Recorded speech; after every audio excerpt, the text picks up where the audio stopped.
Thank you for listening to today's episode. Thank you for being here. We're going to be talking about all things productivity. 5 of our favorite ways that we're productive in our week, things we do, tools we use, all the things. All the things. Yeah. Especially for those of you who don't know, we own multiple businesses together, multiple different businesses. And so if we are not productive, we are literally screwed. Fully screwed. Yeah. And like Kelly said, like we have a design and marketing agency where we're all things very service forward, copywriting, strategy, design, market, just the whole nine. And then this brand, the podcast brand, there's also an event side of it, there's a community side of it, and there's a lot of stuff that goes into that. So we're not only productive in regards to just like getting tasks done, but it's a lot of like switching the mindset that you're in to like for that type of task. There's a different thought process that goes into a design project versus making a marketing strategy versus planning a podcast episode or an event. So productivity is something that we are well versed in. Yes, and always getting better. I feel like that's something that it'll change. Like how we're productive today will be different from tomorrow. And that's why we have so many ways that we as a duo and as single human beings. And so we figured we'd give you 5 today that really, really support us, because if you were starting from scratch or maybe you're a brand new business owner, these are just some things that maybe they'll help you. And if they serve you, amazing. Or if you're out there and you use one of these, please let us know. Yeah, because then we can at least high five virtually and in person. Oh, yeah. Yeah. Okay, so the first one that I actually have a love-hate relationship. We love her more than we hate her, obviously. Time blocking. Time blocking, indeed. This one took me a hot minute to finally jump on the bandwagon about the amount of people who were like, you should try time blocking. You should try time blocking. You should try time blocking. And I was like, I like flexibility in my day, because here's the thing. I started in corporate, as you did. And when I first quit corporate and started my own business, I went to the extreme of like, I don't have a 9 to 5 anymore. I can work whenever I want. I can work wherever I want. And I have this like lovely, flexible life that gets to be what I want it to be, which is incredible. And that is something I still love about entrepreneurship. So this idea of time blocking for me just felt too regimented. I was like, no, I don't want to go back to like the corporate vibe of like, I have to be at this for like this time and I have to be working on this for this time. Like I just did not want it. And I'm also a creative at heart, like especially in the design work I do, but just and how my mind works. So the idea of like, you have to work on this at this time has always felt very not good for me, because to me, I'm like, okay, if I'm working on this branding project and I'm not feeling inspired, then what? However, after many years of fighting it, I have finally found a way for time blocking to work for me. And I am here to say and eat crow, time blocking is magical. Yeah, time blocking is magical. And we each started small, because that was something that I didn't love to do either, because for better, for worse, depending on if I was in a regular office or if I was in my apartment office, I would get distracted. But I almost liked getting distracted, right? Yeah. Like I like being able to like stop doing something for a minute and then go do my laundry, or stop doing something for a minute and clean the litter box, or whatever needed to happen. Similar to Brooke, I just like having that flexibility. However, if I didn't put any roadblocks, then it got really, really hard to stay on task to get things done, as the to-do list just kept growing. Time blocking, I feel like, is the answer to people who squirrel. Yes. And I squirrel with a capital S. I am the human who has, and I can still find myself in it sometimes, but I'm the human who can have 25 tabs open at the same time. And then I will start something and I'm like, oh my God, wait, I have to send that email. And then, oh my God, wait, I have to do this and this and this and this. And then you find yourself bouncing between 10 different things, and an hour and a half passes and not one of those damn things is done. Not one. Right. Because you've been doing 10 of them at the same time. And then you're confused and you're like, an hour and a half has passed. I got nothing done today. And it's like, yeah, no shit, Sherlock. I'm like, wow. You can't stay on task. Why does my brain hurt so much? Like, I didn't get anything done. Running so slow. You have 30 million tabs open. Silly. But yeah, we are both very, very, very good at that. And so we started, actually, before we even started our business together, literally time blocking on calls. So we'd say, all right, what are you working on for this hour? What are you working on for this hour? We're going to set a timer and we're just going to be on Zoom and not say anything for an hour. So silent co-working. Yeah, so that we knew that this is the one task and you're going to check in on me, and this is the one task and I'm going to check in on you, and then we have that hour. And then when we started our businesses, I started putting my personal stuff on there. So I'd be like, okay, I need to go to the gym every day from X time to X time, and that is my Kelly time. Yep. And then Brooke knows, because we share a calendar, Brooke knows that that is Kelly time. So then I started building around it. And so for me, it was like, put the fun stuff, the things that you know you need to do for you on the calendar first. Oh my gosh. Otherwise, it won't get done. And on that note, too, something you said earlier is for one of the reasons that you resisted time blocking was you like the flexibility of being able to put that clothes in the wash or go chop the vegetables for your meal prep that week, whatever it might be. You can build that into your time block. I think, I can't remember what study it was, but they talk about how the best way to stay most focused and then also like kind of like in your top tier vibe of work, if you will. That's definitely not what they called it, but sharpest of mind, let's say that, is to work in 20-minute sprints. And the 20-minute thing for me is not necessarily what I do at all, but it just really emphasizes the idea that you should take quick breaks very more often because it just keeps your mind focused and it just keeps your mind sharp. So you could build in a sprint for I'm going to be working on this client from 2 to 3 and then 3 to 3:05 I go flip the clothes. And that way you still have that flexibility. It's in your day, but it's just scheduled. You have a time for it. You know when it's going to get done and it's not interrupting you from whatever workflow you're in. And then you can go back to, okay, cool. Now 3:05 to 4 is cleaning out email time, whatever it might be.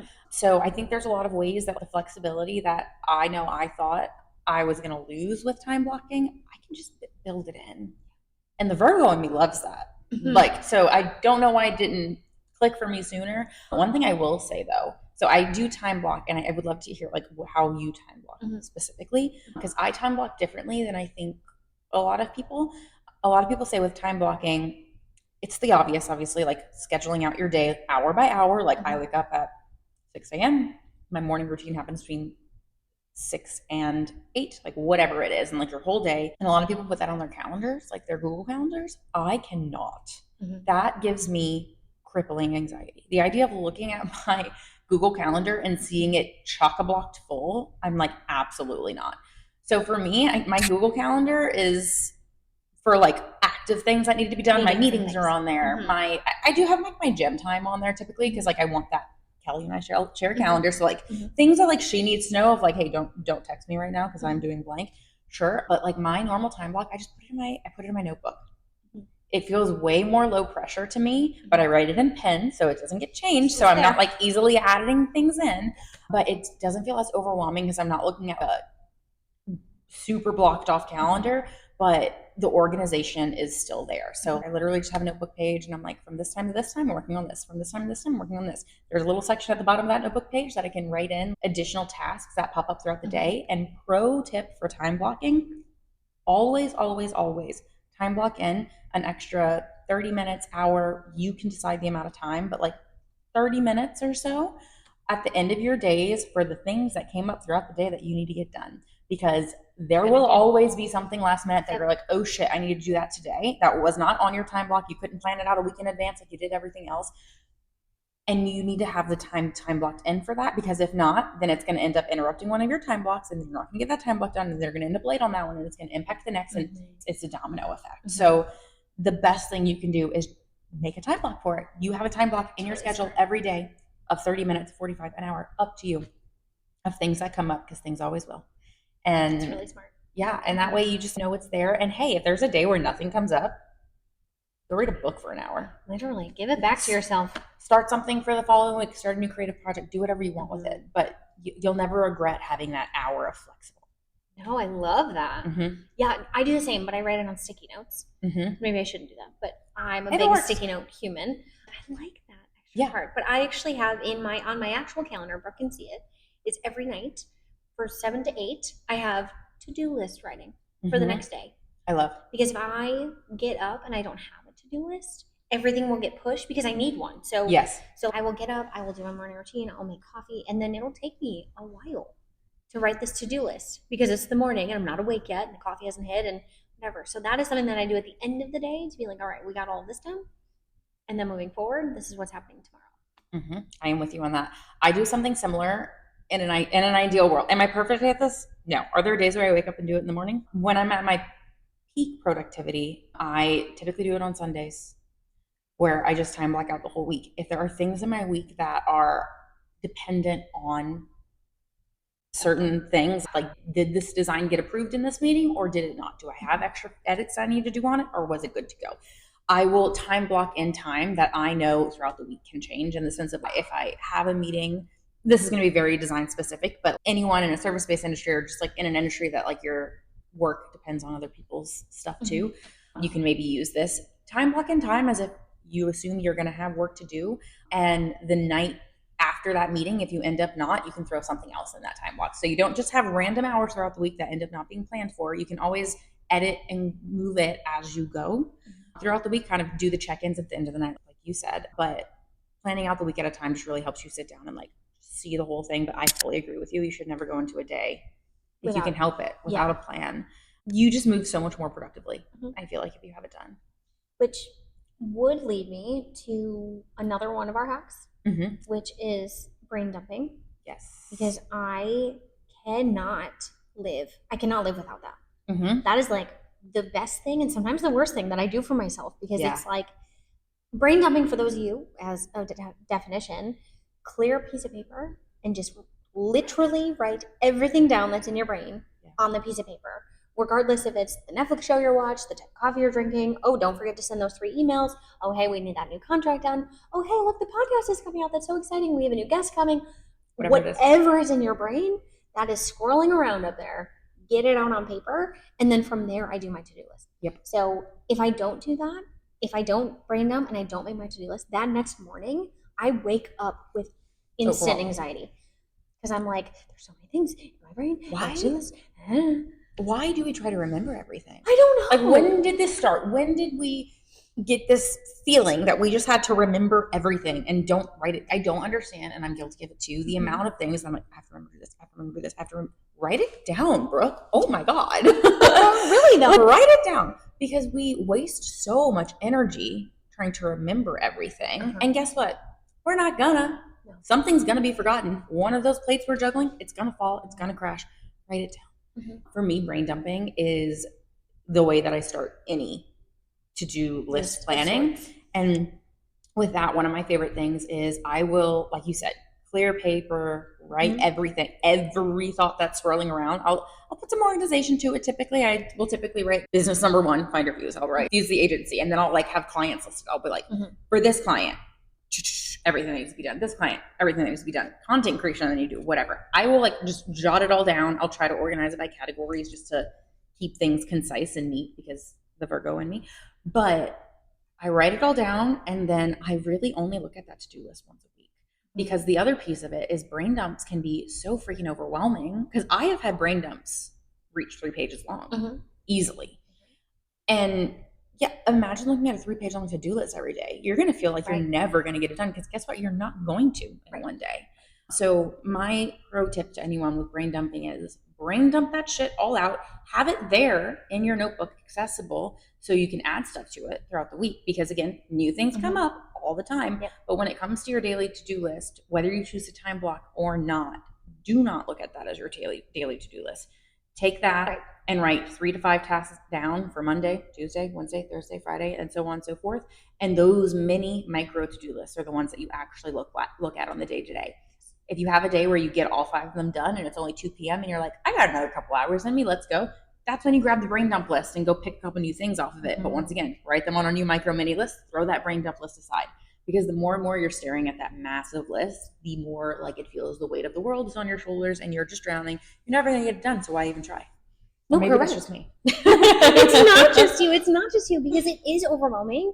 And that used to be me. Every single day I would rewrite my long to-do list. And then if I only got 5 things done, I would feel like garbage. Absolute trash. And I don't think that that's rare. I think really like highly ambitious people do that, right? We all have to-do lists. We all have things going on. Calendars are always full, yada, yada, yada. And then when you get 3 things done and then something else popped in and you had to do that for the end of the day, then you feel like crap because everything else also needed to get done. But I think that also comes down to prioritizing. Yep. So how Brooke explained it beautifully with the take the giant brain dump and go Monday, Tuesday, Wednesday, Thursday, Friday. Here's 3 to 5 things realistically that I can get done. Yep. And if, again, you get everything done, dope. Love that grab journey for something you. else or go for a walk or go buy that latte because you're crushing it, something. Mm-hmm. Because that's amazing. Yeah. But yeah, I think being realistic with what you can get done is a huge thing as well. It is so under talked about because it's kind of like your eyes are bigger than your stomach sometimes when you're like really hungry. You're like, go grocery shopping when you're hungry and you buy like everything and you're like, wait, I didn't need this or want this. It's the same idea. When in the morning or when you're feeling that peak motivation, you know, the night before, and you're like, tomorrow, I'll wake up at 6 a.m., I'll work out. I'm going to have that smoothie. I'm going to do all the things. I'm going to get all of this done tomorrow. And then you wake up the next day and you're like, where did my 11 p.m. motivation go? That was some good motivation. Right. I would really love that now at 6. I feel like that happens sometimes, the to-do list making. We start writing stuff down and like, yeah, of course it sounds good to get all 15 of those things done in a day.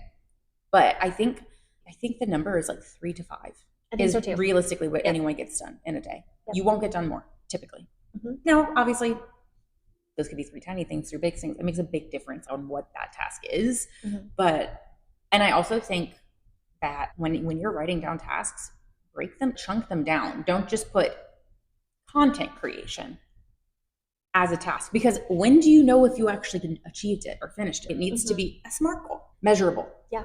What kind? How long? What's the purpose? Yeah. When is it going to be done? What's it used for? What content medium is it going on? What are we creating? Correct. Like, how do I know that I achieved this? And so when content creation is on my list, I will typically do what phase of content creation am I expecting to get done right now? Because pro tip, you should plan, create, and edit content on like different days. I agree with that. Like that's like my favorite way to do it, because like planning mode is like a different space than like creativity, recording mode, and so on and so forth. But what phase are you doing it in? And then also like pick the dates. Like maybe it's content creation for February 1st through 15th. Dope. Now you know I am doing the planning for February 1st through 15th. You can tangibly say, cool, I got that done, versus realistically content creation to get all of it done might take more than the 1 hour you time blocked, and you don't know if you get to check that off. I think that's just a huge thing. One more thing on brain dumping, keep a notebook by your bed at night. Because I don't know about you, but my brain runs the best at night, right as I'm trying to fall asleep. And sometimes it's hard to fall asleep. It's funny, I have the superpower of being able to fall asleep anytime, any place, and I love that for me. But at the same time, if my mind is racing, sleep is not happening. Keep a notebook by your bed so that you can write down whatever is racing through your mind at night, whether it's your next best idea or just the thing that you forgot to write on your to-do list earlier that evening that you need to get done tomorrow. Write it down so that you can literally peacefully go, cool, it's written down. I'm not going to forget about it. It's done. I can go to sleep now. You would be shocked with how much it helps slow your mind down at night. Yes, I thoroughly agree. Versus trying to remember it. Oh gosh, I love that. That's why I do my to-do list at night. But I'm going to start putting a notebook right next to my bed, because there are things where it's like, oh, I'll remember that in the morning. And do we? No, never. And then if you think about it too hard, because I've had that moment where I like really try, I'm like, I'm remember that morning. Don't forget. And then I dream about work. Yeah. And that is just not good. But like a normal dream, you're like, yeah, so I'm working on this project. Like, yeah, like it's like a normal, like I'm working in my dream, and I'm like, that's not rest. That's not rest, people. Don't do that. That is not one of our hacks. Do not dream about work every night. Please don't. Oh my God. Speaking of evenings and winding down and all the things, our third hack for productivity is actually your self-care routine. And we're specifically noting it as self-care routine because it is not up to us if you have a morning routine or an evening routine or a midday routine. That is a you decision, because everyone's different. You can have all 3. You can have 1. You need to have at least 1 though. So what are your favorite self-care routine hacks for you? Daily working out or daily yoga. Those are like legit non-negotiables. Prayer. I start every morning with prayer. So I would have to say the top 2 in my life is moving my body and prayer. I love that. Then if I get to journal, do extra meditation, go for a walk. I'm a big walker. I don't have a car in the city. And so for me, I walk everywhere. And even if it's just a walk to the grocery store, it gets me out of my space. I get to be in fresh air. Love that. I live in Seattle. And if anyone listening also lives in Seattle, your butt on these hills, like, it's insane. It's insane. If I'm on a walk, usually I'm in it. I'm listening to really amazing music and a really awesome podcast. And so I'm just in it. And so those are just things that I love. But my 2 non-negotiables every day is prayer and moving my body. I love that. For me, it's my morning routine. My morning routine is sacred. It is my time.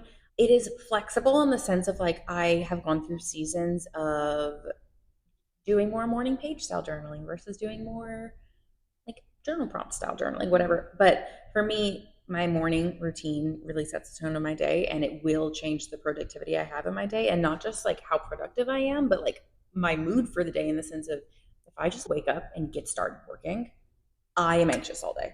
I'm anxious all day. It starts because it typically is meaning that I'm starting with a feeling of already being behind, and like it just kind of spirals from there. Versus when I wake up, when I have my morning routine, when I do all the things, I am just like in a better headspace for work that day. So for me, my morning routine looks something like this. Would I love to be the person that wakes up every day at 6? Yes, we're working on it. But sleep has been transparently something I'm struggling with recently. Like my sleep schedule has been fucked. But so whatever the time is, meditation first thing in the morning, always. I love to do it right when I wake up, because there is just that, like when you're kind of like half asleep, half awake, it's so good for you to get in the zone, and meditation really get in the pocket. So meditation, and sometimes it's 10 minutes, sometimes it's 45 minutes, sometimes it's an hour. It depends on the day, and I don't hold myself to a strict, you have to meditate for 30 minutes. It's just like you have to meditate, period. Whatever you got that day, just meditate. Journaling, a sentence, 3 pages. It does not matter. Get it out, whether it's a recap of what happened in the meditation or Power of Nine, which like I got from Lori Harder, actually. She and her husband do it, and I started doing it with my husband, and I love it. We do it now. But it's 3 things you're manifesting, 3 things you're grateful for, and 3 things that you're excited for. So I'll journal about that sometimes, or I'll just write what's top of mind, write what's bothering me. Journaling. Lastly, reading or personal development. And the reason I'll say, or the podcast, the reason I'll say both is I'd like to ideally read every morning, but sometimes if it is a more rushed morning, because I'm only human, sometimes I wake up later than I mean to, or I have that feeling of already being behind, I will not skip the meditation for sure. I really try not to skip the journaling. Reading, I can sometimes find myself like having a hard time. So if I'm skipping reading, that means I'm listening to a podcast while I get ready. That is my trade-off. The point is it's still putting me in a positive mindset space of learning and growing and expanding myself. So personal development of some sort, whether it's reading, whether it's podcasts, it doesn't matter. One of those is happening in my morning routine because it puts me in the best mood. I love always, especially once it's after meditation or journaling. And then last but not least, coffee with my husband. That's less a part of my morning routine in the sense of the self-care things I do, like tools and resources, and more just a part of it's our favorite time together in the morning. We sit on the couch, we have our coffee together. I journal, he journals, I read, he reads. I do whatever. He doesn't really meditate much. I'll meditate next to him while he like makes the coffee typically. Or I'll meditate while he makes the coffee. It's a lovely moment. But my morning routine is my time. I will spend 3 hours on it if I can. Sometimes it's an hour. Just depends on the day. I love that for you. Because every morning when we get on a call, morning usually my time, I can tell. Yeah. I can tell instantly. And you can tell when I skipped. Oh, she's on it, or oh no. And that's just the reality. And then why didn't you put Brooke first this morning? Right? But it is rare. Her morning routine is so beautiful and so sacred. So for me it's fun to see because it makes me want to be better at mine. And literally mine is I wake up similar to Brooke. The first thing before my eyes open, I pray in the morning. And then I get up and I start getting ready and all of that stuff. That is something I like to have more of a Brooke morning. I love that. But I wake up, I get coffee, and I'm in the zone. That is how my brain just starts working. So it's just a little bit different. I love to read at night. I love to read at night too, but nonfiction. See, and that's it. But I usually only have one time that I'm reading. So I'm usually like, okay, I'm going to read. Actually, pro tip, if you have a really hard time reading, leave your book in the bathroom. Yeah. Read while you use the bathroom instead of scrolling. Yes. 100%. Yes. I'll walk in, usually with my phone because it's always in my hand. We're 2025. But I will put it on the other side of the counter, and my book or Kindle is like literally near the toilet. I love that. So even if I'm peeing for 2 minutes, I'll just read a couple pages really quick, shut it, and move on. And that's how I get at least 10 pages in a day. I love that. But that is just kind of a random pro tip of like, Kelly, if you can't prioritize it, you're going to prioritize it during your 15 times during pee in the day. Yeah. I was like, that's a lot of food. To be fair, I said that and then you went 15 times and I went, whoa. Okay, I'm just going to check out.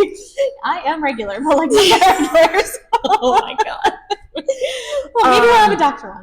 What's funny is I can tell you don't read nonfiction every night because for anyone who doesn't know, we have a book club together and we read smut and it's the best time ever. And I read so much faster than you because of it. So I'll be like wanting to talk about this like really wholesome scene. And she has not gotten there yet. And I'm like, how many pages behind me are you? And you're like, 100. And I'm like, go read. Stop working. Go read. She'll sit every once and she's like, give yourself an hour. I need to talk to you about this. What just happened in this book? Which, I mean, even on the productivity moment, yeah, there are moments where you're like, you have a free hour, go and read. Like that fills your cup, go. Facts. Yeah. To anyone, those time blocking moments, if a free moment comes up, put something fun. Yeah. It doesn't always have to be work. Exactly. Which I love. I adore that. I have nighttime routines for you. It depends. So usually I'm like between 3 and 6 at the gym working. I'm like an afternoon workout person. Mm-hmm. So either I'm at the gym or I am at the yoga studio, which I love, all the above. And then I'll come home and I have that routine. So I'll come home then and I will shower and I'll make dinner and I will snuggle with the cats. And usually I start like watching just like a funny show. Yeah. And I'll probably pick up my laptop for like an hour, and that's when I like close out the day, finish the to-do list for the next day, like that kind of thing. Get into bed, read, and I'm out. I love that. Mm-hmm. Now, is this ideal? Do I do this every single day? No. Are there multiple days on my schedule that I have networking events that are late and that completely messes my entire schedule? Yes, but also those are also worth it, right? So for sure. Those nights are a little different, and then the next mornings are a little different. It just kind of depends on how the week before, similar to Brooke, I look at my week ahead. And I'm like, all right, I have these 3 events, which means I need to pour into my cup differently. So I'll work out in the morning then. So that's why we're less of very rigid, besides Brooke and her morning time, very rigid self-care has to be in the morning or self-care has to be at night. Because for me, it changes all the time. Yeah. But I know if I don't go to the gym, period, point blank, period, anytime, I'm just not, I'm not me. So I will prioritize that at 7 a.m., 8 a.m., whatever 12, like whatever time that I can get in that is my main self-care. And you will. Sometimes you'll get on our like morning call and you're like, I'm going to take a 12:30 yoga class. I'm like, bet, we'll have the best time. Because you will be better in every aspect of the word if you get it done, which I get that because I'm the same with my meditation. And movement is something I'm really working on this year. So, but for me, in the point of flexibility, that's something I naturally want to be like, okay, I have to be like a morning workout person or an evening workout. Like I have to pick it and it has to fit in my routine. And what I'm realizing is like, that's going to be flexible too. Like it's going to be based on my husband and I share a car right now. So what works best with his schedule, what works best with my schedule. Right. Because I hate working out at home. So for me, I'm going to be driving to like a class of sorts. It can be flexible. Routine does not have to mean like routine, if you will. It can change. It can be just kind of like categories of what you want to make sure gets done in a day and let it be flexible with where it fits in that schedule. And we are blessed in that. Like we don't work for the military. Yeah. Right? So I don't have to be up at this time and brush your teeth by this time and get this done by this time. And there are many people that live on a very rigid schedule. I'm just glad I don't have to. Correct. And so we are blessed in that. Other people might thrive in that area. So, and if you do, find a way to make it work. If you are a corporate human and you have to be at your corporate job by 8 a.m. and waking up early is really hard for you, cool. Maybe that's fine. Lean into that. Like be the person that sleeps until you can't anymore. Wake up, get ready, go to work. But then you have a really beautiful wind down moment afterwards. That is totally fine. Find some space in your day for self-care because it will make the biggest impact in your productivity. I agree. Yeah. I love that. Okay. Next is one of my favorites, and it was actually inspired by my husband. End of days and end of weeks. Yes. So Cal and I are operations geniuses. I'm just literally kidding. We're both like we do our best on the creative side. And like what's funny is I identify so much with my Virgo, but I would say my organization style is organized chaos. Like it's super organized. I get it, but I overcomplicate things because I want it to be like this big, beautifully stepped thing. And then it's so overwhelming that I don't want to touch it again. And that's just the truth. So when it comes to operations and business, not my forte. That's also not what I do. Like I am a designer. I am a creative. I am a speaker. I am not an operations manager, which is funny. In my last corporate job, I was. So riddle me that. We hire people for operations stuff because we are also very aware that they are not our strengths and they will only frustrate us. And the amount of time and money that we will like quote unquote waste doing things like that takes away from things that we're good at. And so we hire amazing people to support us in that way. However, there are operations things that we have to put our big girl pants on and figure and out. do, because it makes us better entrepreneurs, it makes us better business for people and better leaders in our organizations. Yeah. And so my husband works in retail fashion management, runs a store, and they do EODs and EOWs. And Alec one time was on a meeting with me and Kelly because he's part of our team. Yeah, he's the head of sales. Really. He's the head of sales. Yeah, he's our therapist, part of our team. We have an actual therapist. He's a too. Chef, really, just really the whole nine. Yeah. And he's the best. But he's like, where are y'all like end of days, end of weeks? Like, how do y'all recap to each other? Where are y'all communicating with each other? Mm-hmm. And we're like, what do you mean? We talk all day. Everywhere. We talk all the time. What do you? Yeah, like we talk on Slack, text, FaceTime, Zoom, carrier pigeon. Yeah. We talk everywhere. And like he saw us one time, like talking about something, and I think you were asking me where something was, and I was like, I think I texted it to you. Maybe I Slacked it to you. Maybe it was an email. Mm-hmm. And he Did was I do like, that yesterday or was that today? Hot freaking mess. And he's like, okay. So he was like, y'all just need to do this. So we sat down and we figured out a template for an end of day recap and an end of week recap. Both have the same but different purposes, if that makes sense. Right. So like end of days, as an example, we'll put an example up here if you're looking at the video. We start with gratitude. So always. What are you thankful for? And then from there is what got done today. Mm-hmm. And then also what's going to happen tomorrow. What didn't get done today, and that's fine. But what's happening tomorrow, because I get to see what she got done. She gets to see what I got done, and then vice versa. Yeah. But then the same thing with what's getting done tomorrow. Yep. And then we have a whole section of what do I need Brooke for? Yep. Because that's huge. Yep. Especially Brooke being the morning person. She'll see what I need from her before you even wake up. Before I wake up. And then so if she has answers for me by the time I wake up, amazing. Similar to her, she'll send me her EOD. And she's still working. And I'm still working. So I can finish the things that she needs from me. So then when she wakes up, she's set up. Beautiful. It really is. It really is. And those are really like big hitters. And then the big 9. Like yeah. Well, and then we have a section for sprints. So if anyone doesn't know, we do 90-day sprints. Shout out to our Goals Bible, by the way. Best thing literally ever. And it's all about sprinting to reach your goals. So we do have one question in there, and it's what is the task that you're getting done for a 90-day sprint right now? Mm-hmm. Like what's on deck this week? What are the 90-day sprint tasks? All of that gets filled out every single day, and it can be repetitive to anyone listening, but repetition, one, is amazing, and two, it's good for accountability. Also, it's the perfect place to be like, hey, Cal, I really need you to look at this design that I did for someone. Like, I'm really kind of questioning this. It's attached here. Yep. It's just lovely. Get feedback, and we just know where everything is. And then we'll talk about this in another episode, but you can also, we use a platform called Monday, and we send these EODs to each other and to a Monday board on Monday. So that everything is there and recorded for history. Like if we need to go back and look something up, it's just all there, nice and easy, not even in just an inbox, but we have like a board for it. We love it. And then the weeks are way more comprehensive, and they take a long time to fill out. That's kind of the intention. That's the point. Yep. We do them together. And we do them together. Oh, and pro tip with the EOD and EOW, fill them out throughout the week. So like my end of day, I will open it first thing in the morning. Right. And as I do stuff on my to-do list, I add it in. That way I'm not feeling... It's an extra slash on your to-do list. So sexy. It really, really is. Correct. Yeah. I'll typically even just paste in my whole to-do list of like, what got done, and I'll bold things that aren't done yet. So then as the day goes, I can unbold stuff. Yeah. And that means it really wasn't so good. And then anything left bold just gets moved to what gets done tomorrow. But that sucks when that happens, so I really don't want it to. Yeah, end of weeks. We fill them all together. And they are really more of a comprehensive overlook of what's going on in our business every week. Everything that happened, the money we made, the money we spent, how the team's doing. It's really all of the things. And it does take a while, but then we actually get to sit down together and be like, this is, because clarity is kind in every single sense of the word. So if we are clear in every single avenue of our business, we will keep growing because we have that knowledge and we know what's happening.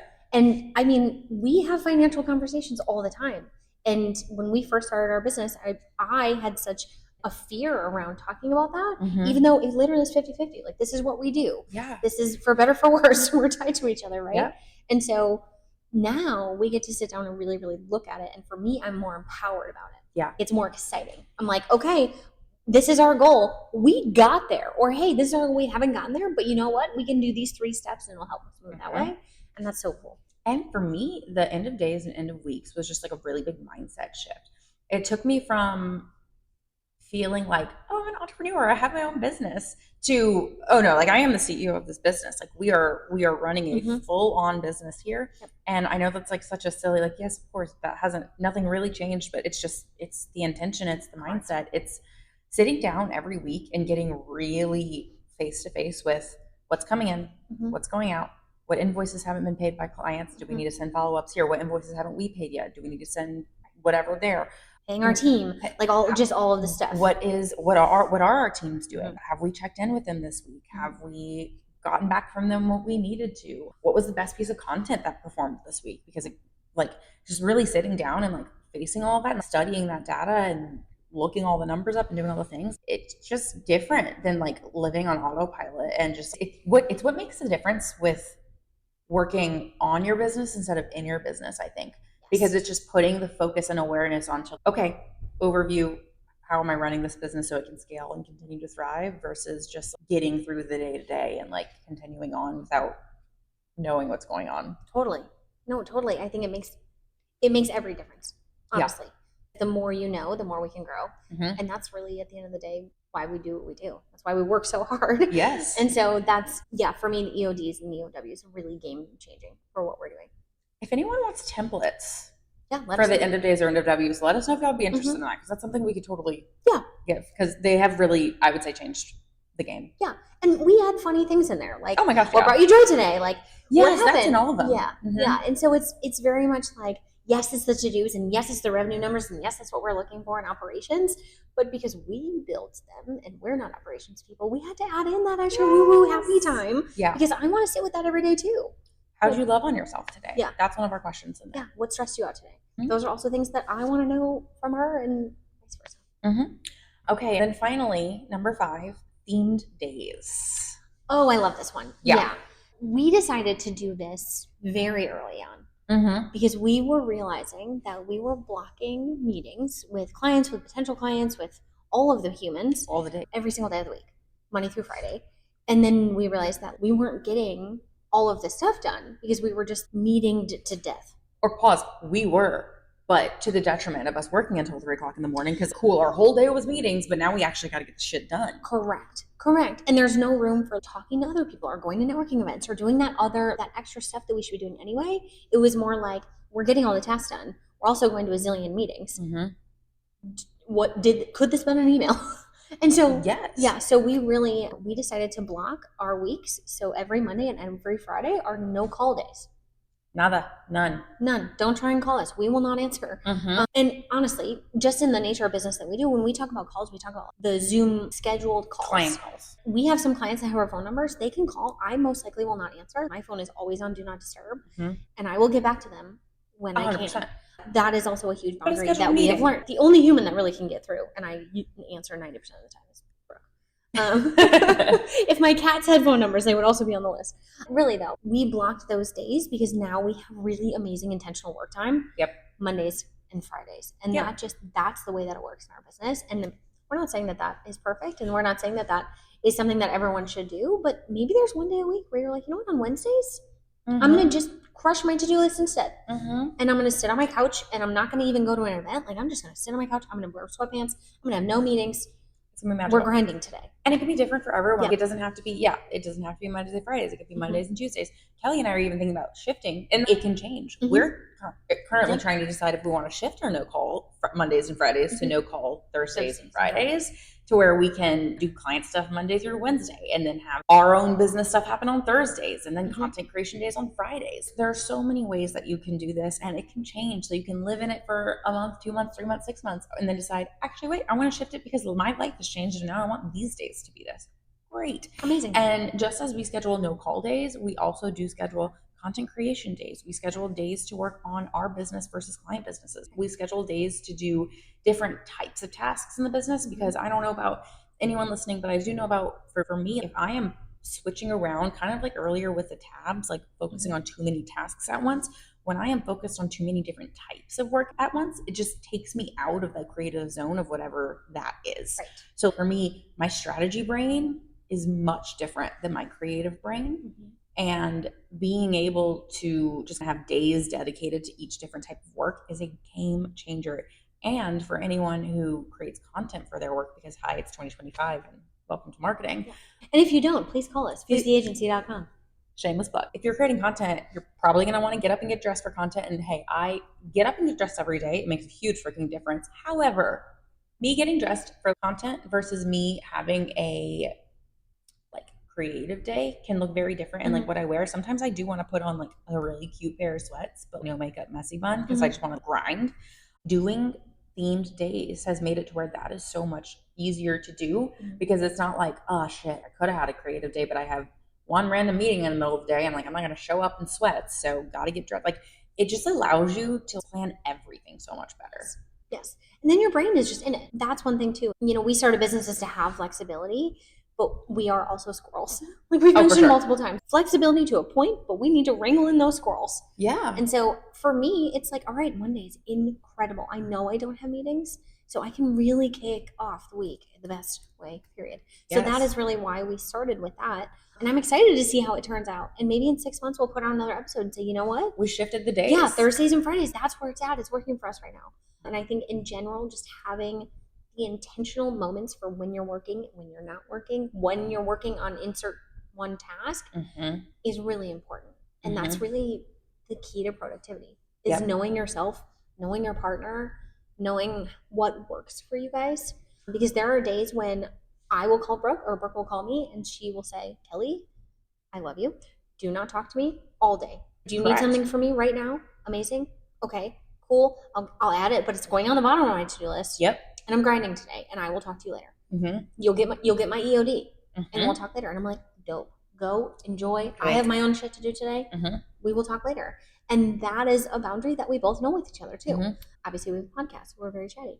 But if not, we'll talk for hours. Hours. I would love to know how many hours we spent on FaceTime or Zoom in 2023. Or I wouldn't. Yeah, no one wants to know. Your husband doesn't want to know. No one wants to know. Because the problem is, we will have a call, and it'll be something really important. Like we'll be talking. It'll be client work or whatever. I'm like, oh my god, I forgot to tell you about the date I went on last night. And then we'll go into that for an hour. Productivity looks different for everyone. But once you crack the code of what productivity looks like for you, it is just a game changer. And like we said, it's not one size fits all, and it can ebb and flow. Like we're humans, we evolve, we change, the needs of the business change, things change. So be open to trying on different things until something feels really good. And even if it feels really good, if 6 months later it doesn't, try on something else. It doesn't have to be so regimented that it's like uncomfortable and rigid, cold. But it should have boundaries and parameters. And to full circle this for a quick second, when I left corporate, I think I did the extreme opposite of corporate life. And I was like, I can work any hours I want. I can do this. I can do that. And what I have found from having both experiences now, a strict work life in corporate versus a much more flexible work life in working from home for the first time for myself, I was my own boss, like cool, is it's really somewhere in the middle. And failing to plan is planning to fail. Yes. And that really is true, because with zero parameters and routine and regimen, you're asking to fall behind, or you're asking to feel overwhelmed, or at least feel like you're falling behind. So just find whatever routine looks like for you, find whatever that feels like, and your productivity will skyrocket. That's it. Yeah. That's amazing. And if you have any extra tips that you're like, hey, this is really working for me and my business partner, or this is supporting me right now, or have you heard about this new tool? Yeah. Please let us know, because we're always growing and learning and trying to be as productive as possible, because again, we want to keep growing and we want to have that amazing work-life balance like everyone else. Thank you so much. Thank you for being here today. We appreciate you and we are so dang grateful. If you wouldn't mind leaving us a review, please. Yes, and please come hang out with us on @FindYourFuze on Instagram, because we really, really, really want just this community to keep growing. And we're the ones behind that. So come and love on us. We'll love on you back. Promise. And let's stay connected. Yeah. Okay, love you. Bye. Thank you so much for listening to today's episode. We have new episodes coming out every Thursday, so we will catch you in one of the next ones. And please take some time, follow us on @FindYourFuze, or email us at info@findyourfuse.com for all inquiries and all exciting things that you want to chat with us about. We love building this community, and we love you. Take some time and leave a review. Anything above 5 stars, we'd love it. But really, we appreciate you, and we appreciate your feedback in any form, because the more feedback we can get, the better we'll get. Okay, love you. Bye!